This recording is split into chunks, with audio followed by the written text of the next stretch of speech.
to Jesus Freedom from the Lord China, a daily spiritual nourishment from God's Word. Enjoy watching!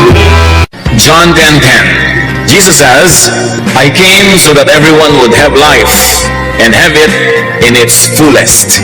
Kung kilala lang ng mga tao ang Panginoong Jesus, kung batid lang nila ang tunay niyang katuruan, walang iiwas, walang matatakot lumapit, at walang tatanggi. Ang kanyang kagustuhan para sa lahat magkaroon ng buhay na punong-puno, nag-uumapaw sa kahulugan at sa kasiyahan. A full life is what Jesus wants His people to have and to enjoy. Dear Lord, we thank you that you want us to have a full life. Now enlighten us, teach us, enable us to understand, to grasp the meaning of this very noble intention of yours for us. Be our preacher, our teacher, our leader. Turuan niyo po kami bigyan ng kaliwanagan. Dalangin namin ang lahat ng ito sa ngalan ng iyong anak na si Jesus. John 10:1-2. Very truly, I tell you, Pharisees, anyone who does not enter the sheep pen by the gate, but climbs in by some other way, is a thief and a robber. The one who enters by the gate is the shepherd of the sheep. Ipinapakilala ng Panginoon dito ang dalawang uri ng tagapag-alaga ng tupa, yung fake at yung totoo. At yung fake daw, umaakyat lang sa bakod, sa likod dumaraan, ang totoo, sa harapan ng bakod dumaraan. Care for sheep here is symbolized by the sheep pen. And it's important to understand the concept of the sheep pen during the times of Jesus. Nung panahon po ng Panginoon at nung mga panahon before and even after, ang mga tupa ay inaalagaan, dinadala sila sa mga wilderness para kumain ng damo doon, para uminom ng tubig. Pero sa gabi, nasa panganib ng mga tupang ito. The sheep are in danger at night because wild animals would want to attack them, so there are sheep pens in the wilderness para mga hotel na mga hayop. Ito ay nababakuran, pagkatapos may isa lamang na pasukan at isinasara yon. Sa gitna ay may malaking apoy, malaking siga para lumayo at huwag lumapit ang mga mababangis na hayop. At doon nagkakaroon ng dayaan. Kung minsan merong mga fake na mga tagapag-alaga, pagka natutulog na yung mga ibang tunay na nag-aalaga, dinadala nila yung mga tupa palabas, ninanakaw nila para makain ang mga mababangis na hayop o kaya maibenta nila sa palengke, makatay, mapasama.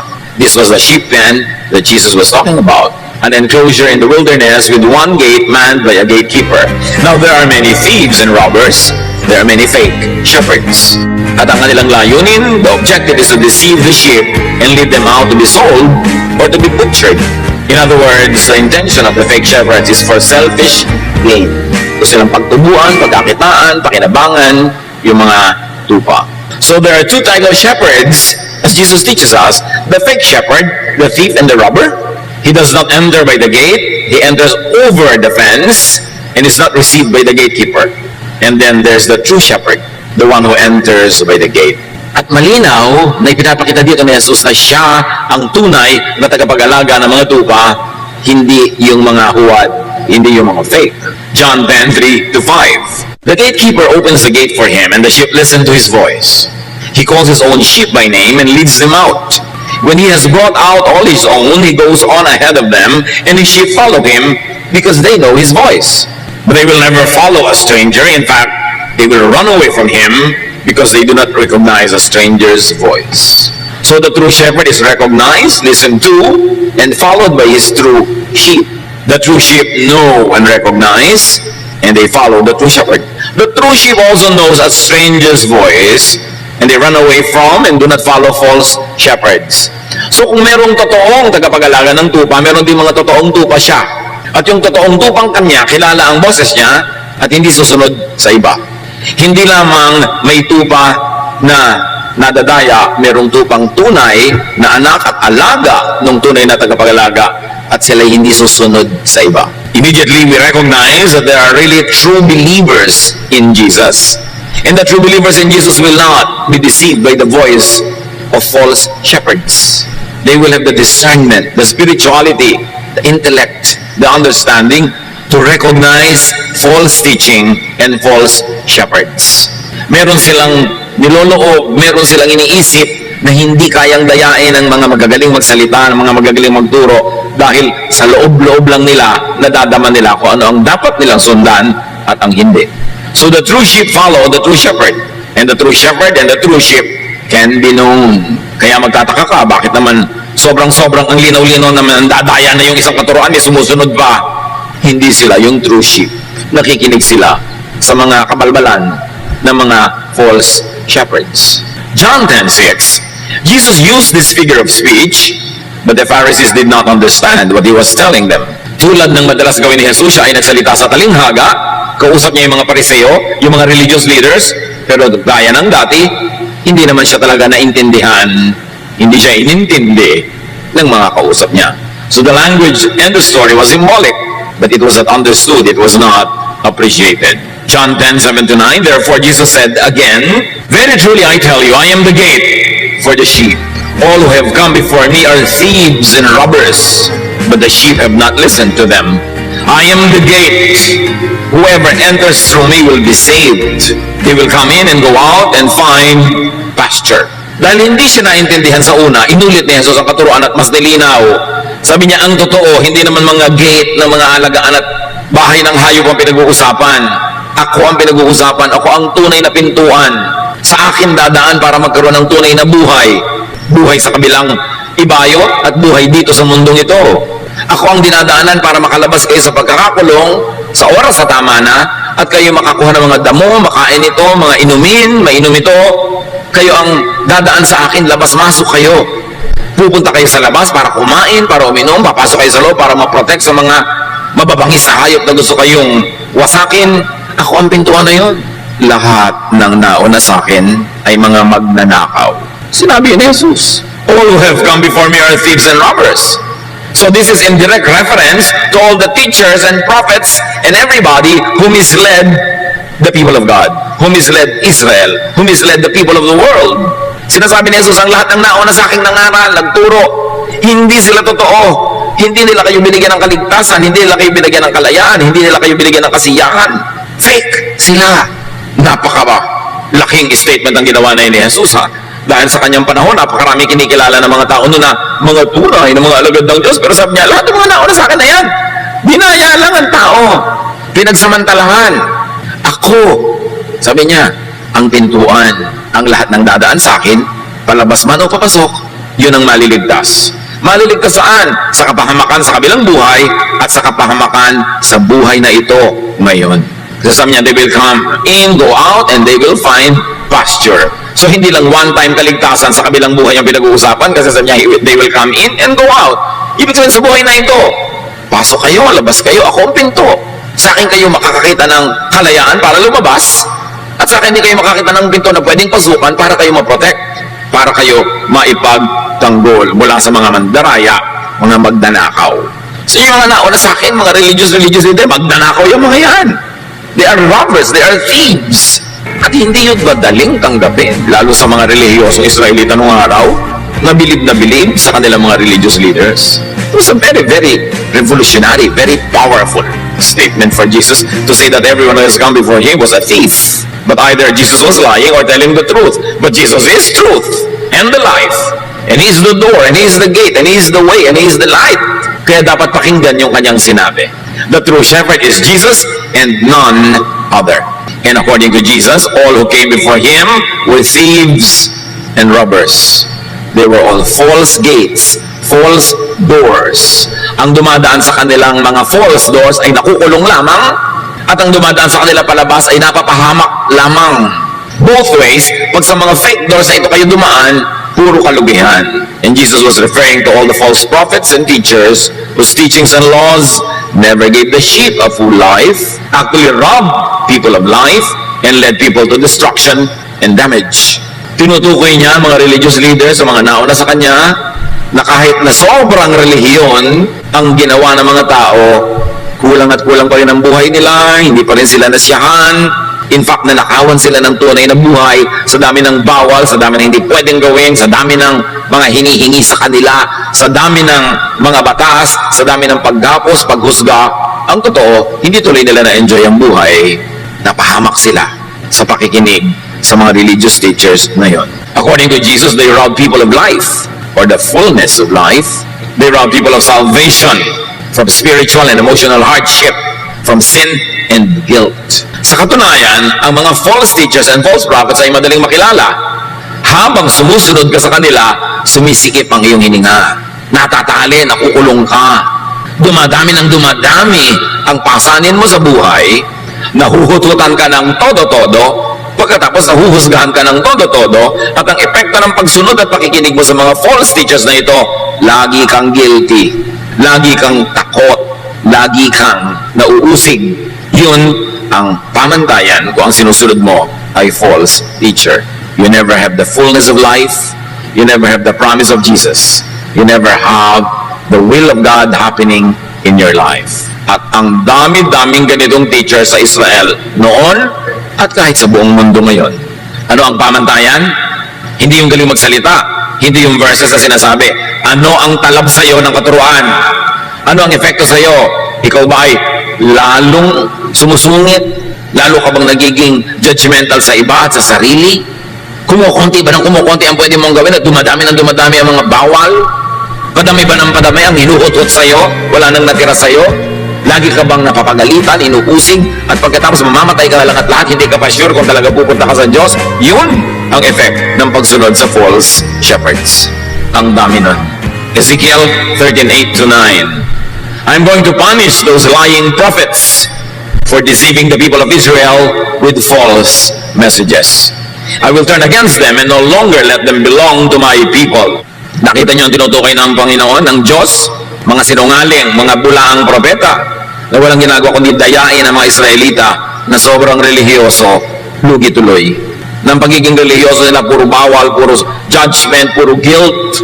Mahirap yatang dalhin yung guilt kung lagi ka inuusig. Pero yun ang effect ng ministry ng mga false prophets. At sabi ng Diyos, parurusahan ko kayo mga sinungaling at mga bulaang propeta. Pinapahirap niyo ang buhay ng aking mga anak. Matthew 23:13-14, this will echo in the teachings of Jesus. You Pharisees and teachers of the law of Moses are in for trouble. You're nothing but show-offs. You lock people out of the kingdom of heaven. You won't go in yourselves and you keep others from going in. Sinyalagot kayo, mga Pariseo, kayong mga guro, tagapagturo ng mga batas ni Moses. Naghihintay sa inyo ang kapahamakan. Puro kayo pasikat. Pinagsasarahan nyo ang mga tao ng pinto ng kalangitan. Hindi nyo sila pinapapasok dahil kayo'y hindi rin pumapasok. At ano ang kalangitan na tinutukoy dito? Hindi lang yung kalangitan in the next life, kundi yung kalangitan sa buhay din na ito. Sabi ko na, ninanakawan nyo ang mga tao ng saya, ng ligaya, ng kasiyahan, kapayapaan, kapahingahan. Wala kayong ginagawa kundi pagburin sila, pagiltihin sila, kasi kayo mismo, wala kayo sa kingdom of heaven. So, paano kayo makakapagdala sa mga tao sa kingdom of heaven? How can you give what you do not have? So, maging si Ezekiel, maging si Jesus, pareho ng sinasabi sa mga teachers of Israel. Napapahamak lang ang sumusunod sa kanila.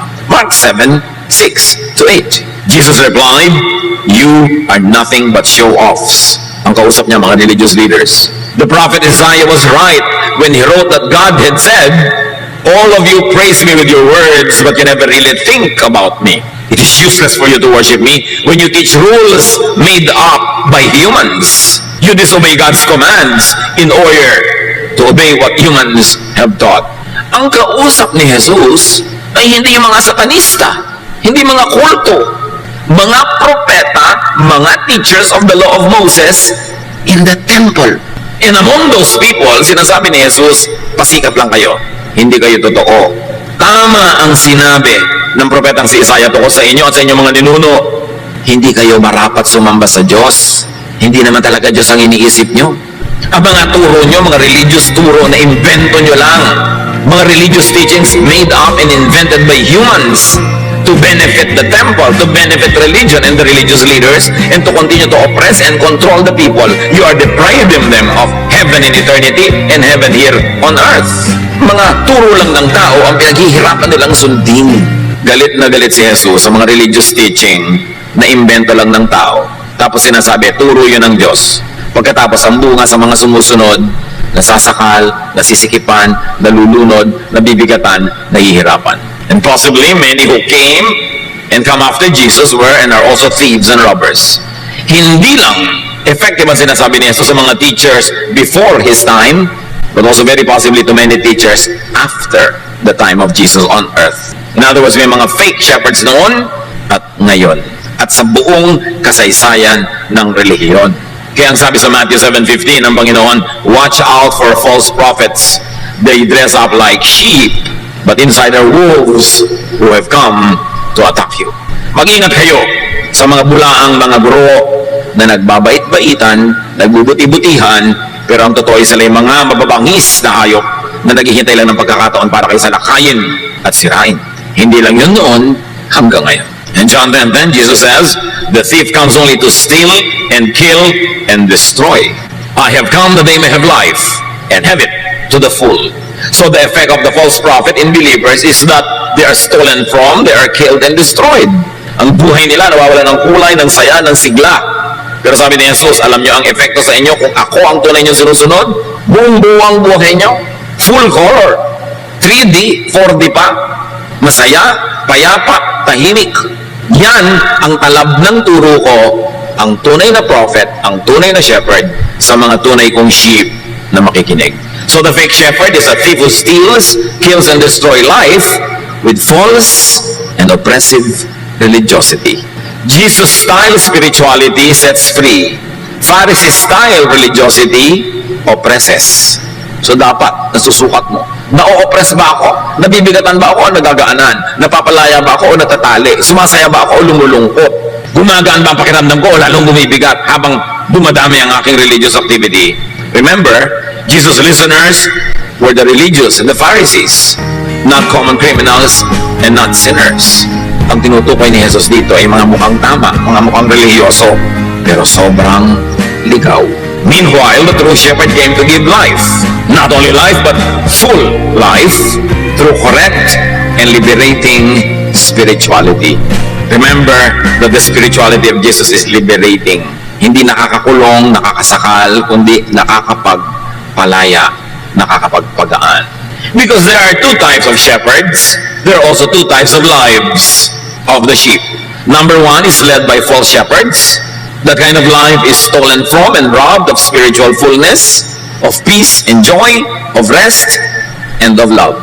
Madaling makilala ang mga sumusunod sa false shepherds.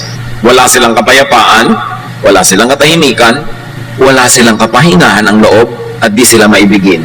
Ang mga sumusunod sa false prophets, sa mga Pharisees, sa mga teachers of the law of Moses, nagiging pintasero at pintasera sa kapwa. Nagiging mapanghusga. Nagiging magagalitin sa lahat ng merong ibang religious opinion. Nagiging mapagmataas dahil sa kanilang paniniwalang sila ay banal. Nagiging mayabang. Those who follow false shepherds become self-righteous, judgmental, strict, and unloving, even cruel to others. These are the types who will throw stones of those people who they think commit sin. Meanwhile, Jesus stopped and prevented those people from throwing stones. That is the Jesus style. The style of the law of Moses is throw stones at sinners. The style of Jesus is whoever is sinless, throw the first stone. Which really means no one should be throwing stones. Dapat kilala. Ang daming Kristiyano, hindi naman Kristiyano ang asal, Fariseo. Ang daming Kristiyano, ang lifestyle hindi Kristiyano, Fariseo. Kasi you will know them by their fruits. Ano ang bunga? So, those that are led by false prophets are damaged and even destroyed. Wala na yatang mas religious pa na bansa kaysa Israel at wala nang mas religious pa na syudad kaysa Jerusalem. Pero minsan, nang naglalakbay si Jesus at sa isang liko ay nakita niya yung lungsod ng Jerusalem sa ibabaw ng bundok. Siya'y nanangis sa lungkot, hindi sa tuwa. Matthew, when he saw the crowds, he felt sorry for them. They were confused and helpless, like sheep without a shepherd. Can you imagine? Matthew 9:36. Nung makita ng Panginoon ng mga tao, napaluha siya, nalungkot siya, naawa siya, dahil sa kabila ng kanilang relihiyon, para sila mga tupang walang tagapag-alaga. Sila yung mga ligaw, sila yung mga kawawa, nasa panganib, mga gutom, uhaw, sa kabila ng kanilang araw-araw na relihiyon. Hindi nadadaan yan sa religion, religious activity, dalas mong magdasal, Bible version. Ang point, pinagaharian ka ba ni Jesus? Siya ba ang tunay mong shepherd? 2 Peter 2:1-3. Sometimes false prophets spoke to the people of Israel. False teachers will also sneak in and speak harmful lies to you. But these teachers don't really belong to the master who paid a great price for them, and they will quickly destroy themselves. Many people will follow their evil ways. and cause others to tell lies about the true way. They will be greedy and cheat you with smooth talk. But long ago, God decided to punish them, and God doesn't sleep. Ang linaw. Sabi ko, kahit ang Israel, binobola, niloloko ng mga bulaang propeta, nakikinig naman sila. Hindi sila tunay na galing sa Diyos. At marami mga tao susunod sa kanilang mga baluktot at mga pamamaraan. Sila'y magiging mga agahaman, mga sakim. Tatayain kayo, peperahan lang kayo ng mga relihiyon na yan. So, huwag kayong maglala. Matagal nang alam yan ng Diyos at hindi natutulog ang Diyos. So, dapat hindi rin tayo matulog. Maging mapagmatsyag sa mandaraya, mambobola, pahihirapan ka lang. Matthew 23:15, you Pharisees and teachers of the law are in for trouble. You're nothing but show-offs. You travel over land and sea to win one follower. And when you have done so, you make that person twice as fit for hell as you are. Yan, lagot kayo ha? Kayo mga fake na mga teacher, mission pa kayo. Patawid-tawid kayo ng mga kabundukan, ng mga dagat, para magkaroon kayo ng convert. Pero oras na dapuan ninyo, maturuan ninyo at sumunod sa inyo, ginagawa niyong doble ang sama kaysa dati. Nadodoble ang kanilang disqualification from heaven and qualification for hell. Kasi ang turo nyo ay lason. At yan ay ginagawa sa ngalan ng Diyos, ha? At kahit ngayon sa ngalan ni Jesus, dadapuan ka ng missionary, dadapuan ka ng teacher, dadapuan ka ng kung sino-sino. Tapos ang ending, magiging katulad ka nila. Judgmental, self-righteous, self-promoting, haters of other believers, divisive and divided, separatist, humihiwalay ka sa mga ibang anak ng Diyos, ikaw lang ang tama, ikaw lang ang totoo. So, ganun, maraming yan. Dati, nung hindi ka pa sumusunod sa reliyon, hindi ka pa religyoso, friendly ka sa mga kamag-anak mo, friendly ka sa iba, ngayon nagkaroon ka ng religion, hiwalay ka na ng hiwalay, judge mo na sila, di ayaw mong makisama sa kanilang mga gawain. Nakakabuti ba yan sa'yo o nakukulong ka? May mga pagsunod na nagiging pahirap, pabigat, nakakasakal. Hindi ito ang galing kay Jesus. Tandaan nyo, ang mga kausap ni Jesus, religious leaders, hindi mga kulto, hindi mga satanista, yung mga religyoso, middle of the road, standard, religious people that people think are the true ones. But you will know them by their fruit. So there are two types of lives, and one is led by Jesus. Saved from damage and destruction, saved from imprisonment and oppression, freed to come in and out, to find pasture, satisfaction, fullness. Yun ang mga anak ng Diyos sa pamamagitan ni Jesus. May laya na hanapin kung ano ang nagbibigay ng kasiyahan, pasture, waters to drink, and they are free to come in and out. Hindi sila controlled. Saved and freed from false shepherds, from religiosity and spirituality that binds and imprisons. Saved from religiosity that robs people of life, of the enjoyment of life, of peace, of rest. Saved from religiosity that burdens people with impossible laws. Kaya ang lagi sinasabi ni Jesus, teachers of the laws of Moses. And not only the 10 Commandments, but 613 other misbots, invented human teachings that regulate every aspect of daily life. That it is impossible to obey all of them every day, so that at the end of every day, you feel guilty for being a lawbreaker. Laws that should not have been there in the first place. Ang dami-daming religious laws na hindi naman talaga galing sa Diyos, pero ipinasa ng mga taong yun na sabi ng Diyos. Kung talagang sabi ng Diyos, dapat nagpapalaya, nagpapaginhawa, hindi nananakal at nagpapahirap. Be discerning. Ang tinutukoy ni Jesus dito, hindi mga obviously satanic teachings, but what seem to be godly teachings, whose ending, whose result is that people get oppressed, burdens with impossible laws, unbearable condemnation and judgment, religiosity that promotes burning guilt, spiritual destruction, which is really hell on earth. Kaya kawawa yung mga ibang napapasama sa mga ganung uri ng religiosity, hirap na hirap araw-araw, guilty, nawawalan ng kapayapaan, laging natatakot, takot na takot sa end times, takot na takot sa second coming, puro panakot. Dapat kang matuwa. Kung will of God ang end times, kung will of God ang second coming, dapat kang matuwa. Ano, nakakatakot dun. Pero tinatakot ka ng mga false prophets, kasi pag takot ka, madali ka makontrol. Galatians 3:10, anyone who tries to please God by obeying the law is under a curse. The scriptures say, everyone who doesn't obey everything in the law is under a curse. Galatians na ang nagsasabi, sino man daw na magsisikap na bigyan ng kasiyahan ng Diyos sa pamamagitan ng pagsunod sa mga batas ni Moses, ay daig nyo pang isinumpa. Bakit? Hindi nyo naman masusunod lahat. Lagi kayong kulang, lagi kayong guilty. Kung ang pagsunod niyan, ang gagawin yung daan patungo sa Diyos, mabibigo kayo para na kayong isinumpa. Truth is, Jesus freed people from Judaism. Yun ang mission ni Jesus. Iniligtas niya ang mga tao sa mga batas ni Moses. Iniligtas niya ang mga tao sa mga batas na imposibleng masunod. Mga batas na lagi nagpapagilty, nagpapahirap ng buhay. At inulit ang Galatians. Sabi ko na hindi kasiyahan ng Diyos na sumunod kayo to the letter sa lahat ng mga religious regulation. Kasi hindi niya naman masusunod. Ang ending, lagi kayong kulang. Hindi kayo matatahimik. James 2:10, if you obey every law except one, you are still guilty of breaking them all. You see, pag sa law ka nakasandal, sa legalism ka nakasandal, sa traditions and teachings of Israel ka nakasandal, sundin mo lahat yan. Kasi isa lang ang di mo sumunod, katumbas ng di mo sinunod lahat. Eh di lagi ka talagang guilty. At yun ay nahalata na ng langit, ipinadala si Jesus para ituwid ang maluktot na katuroan na puro law. Kasi walang maliligtas sa pamamagitan ng batas. Walang matatahimik, walang mapapayapa. Malino ba yung sinasabi ni Jesus? Hindi na kayo under the law. You have been set free from the law by the love of God.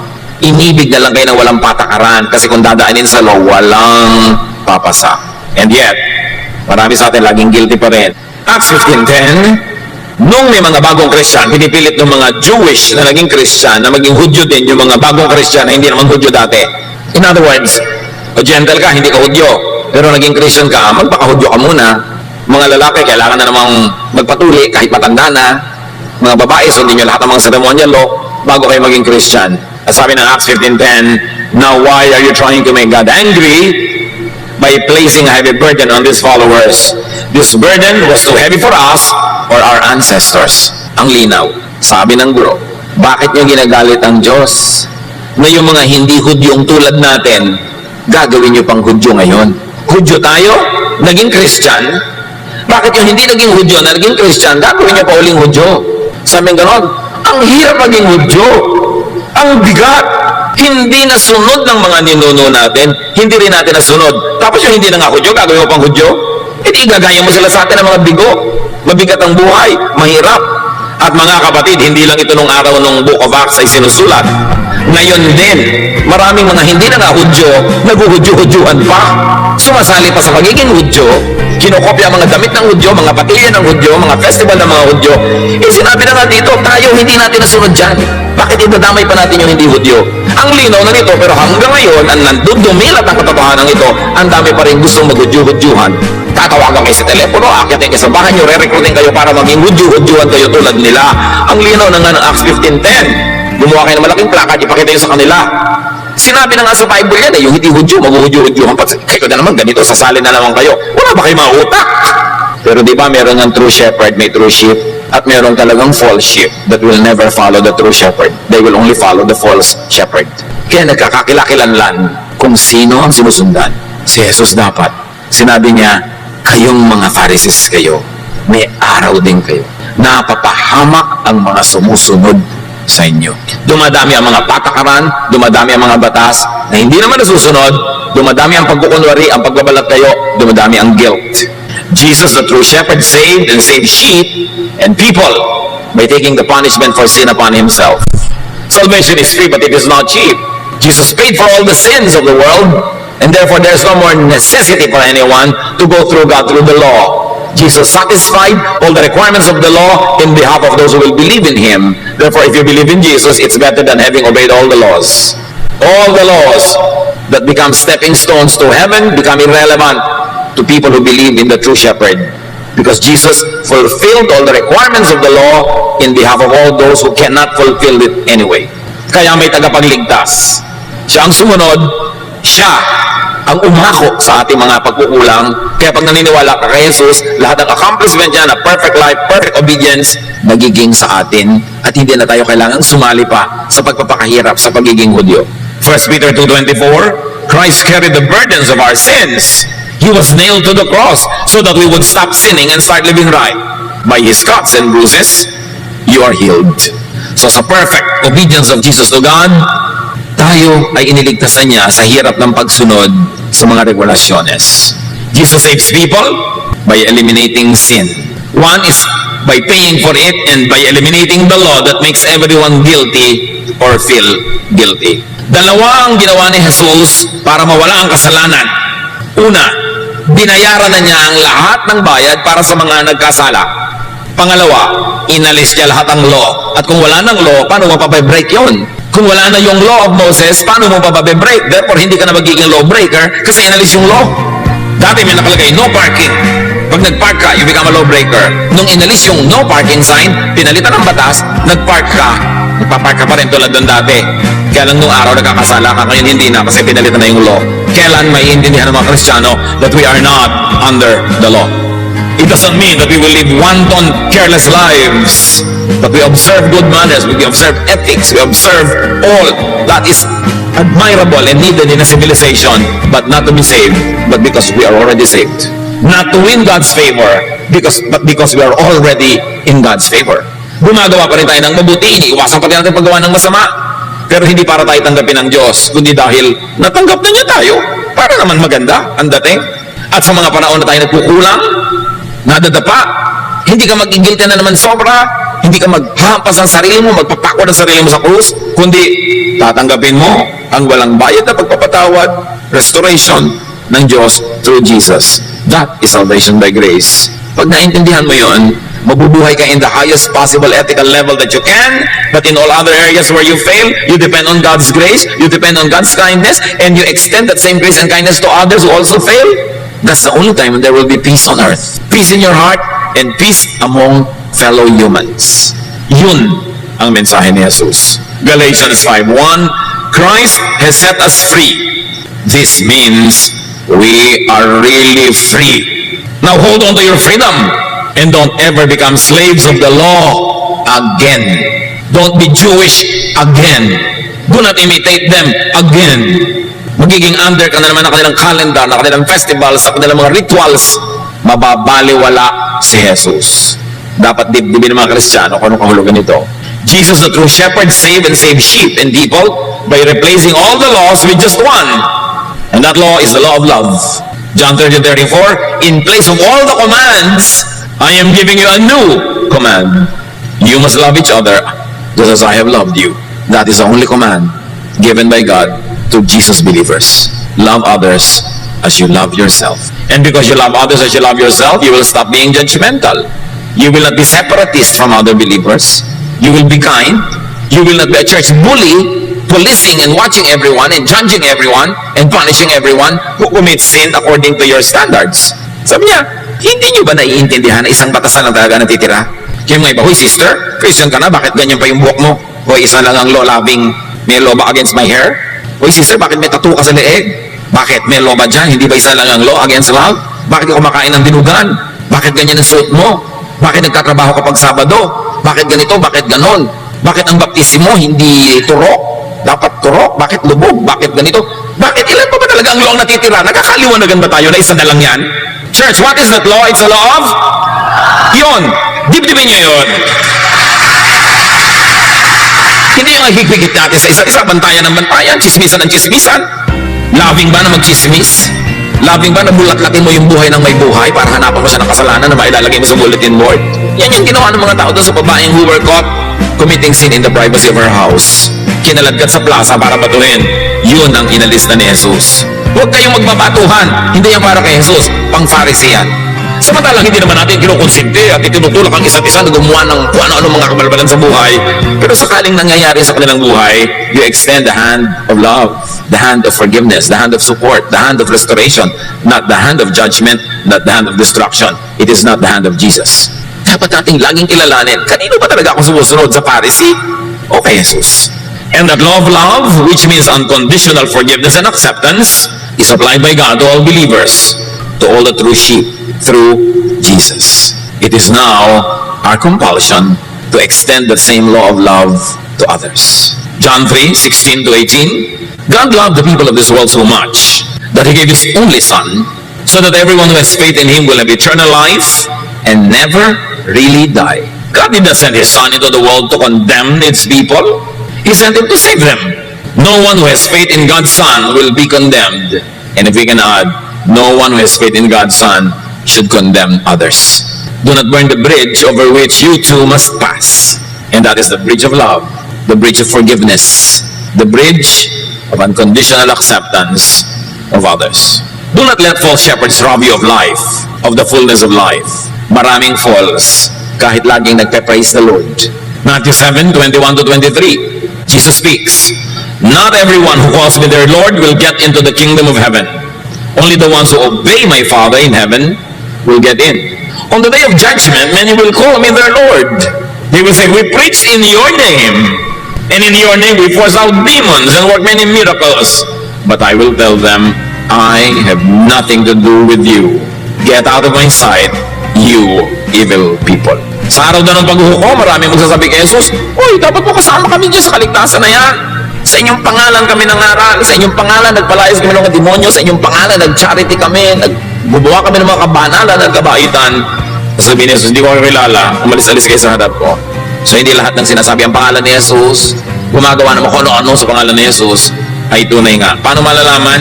Ano ang bunga ng turo nila sa tinuturuan nila? Napapalaya ba o nagagapos? Gumagaan ba o bumibigat? Bumabait ba o sumusungit? Dun nagkakakilanlan. Sabi ni Jesus, you will know them by their fruits. Know and avoid false shepherds. Avoid modern-day Pharisees and false prophets who continue to oppress, mislead, rob, and kill sheep in the name of Christ. Huwag padaya, linawan ang pagmamatsyag, maging malaya at magpalaya ng iba sa ngalan ni Jesus. Dear Lord, we thank you. Our Father, we thank you because Jesus, your Son, sets us free. Salamat at pinalaya mo na kami sa mga religious laws at isang law na lang natira, the law of love. Turuan niyo kami, Lord, na pairalin din sa aming buhay. Na huwag maging lisensya sa aming gumawa ng mali dahil hindi kami under the law. But because we are under your grace and under your love, lalo kaming mas maging mabait pa, mabuti, mas tama. At sa mga panahon kami nabibigo, nagkukulang, turuan niyo kami na pati mga sarili namin, ipatawarin din namin dahil pinapatawad niyo kami. At turuan niyo kami magpatawad din sa iba. Mga kapatid, pag walay bulayan sa mandali, ang kahulugan ng lahat ng ito, that we are not under the law, that Jesus wants a full life for us. Review your life kung full o kulang, at kung kulang, sino ang sinusunod niyo, bakit kulang? Dear Lord, as your people bow before you and ponder this, speak to each one of us.